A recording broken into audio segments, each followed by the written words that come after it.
আগামী ৬ আগস্ট দেশের সব মহানগরী ও জেলা পর্যায়ে বিদ্যুৎ ও গ্যাস কার্যালয়ের সামনে অবস্থান কর্মসূচি পালনের ঘোষণা দিয়েছে ১১ দলীয় জোট। সোমবার রাতে বিরোধী দলীয় নেতার সরকারি বাসভবনে জোটের শীর্ষ নেতাদের এক গুরুত্বপূর্ণ বৈঠক শেষে আনুষ্ঠানিকভাবে এই নতুন কর্মসূচির কথা জানানো হয়। বিরোধী দলীয় নেতা ও বাংলাদেশ জামায়াতে ইসলামীর আমির ডাক্তার শফিকুর রহমানের সভাপতিত্বে অনুষ্ঠিত এই বৈঠকে এনসিপির আহ্বায়ক নাহিদ ইসলাম, এলডিপির প্রেসিডেন্ট অবসরপ্রাপ্ত কর্নেল ডাক্তার অলি আহমদ বীর বিক্রম এবং বাংলাদেশ খেলাফত মজলিসের আমির মামুনুল হক সহ জোটের অন্যান্য শীর্ষ নেতারা উপস্থিত ছিলেন। এছাড়া বৈঠকে গৃহীত সিদ্ধান্ত অনুযায়ী ৫ আগস্ট বায়তুল মোকাররম মসজিদের দক্ষিণ গেটে এক বিশাল গণসমাবেশ অনুষ্ঠিত হবে।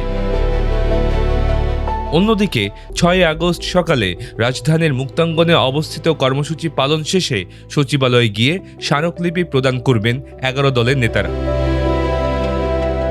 দেশের রাজনীতি ও জাতীয় পর্যায়ের গুরুত্বপূর্ণ সব খবর সবার আগে জানতে dinajpurtv.com এর সাথে যুক্ত থাকুন। Multimedia desk, dinajpurtv.com।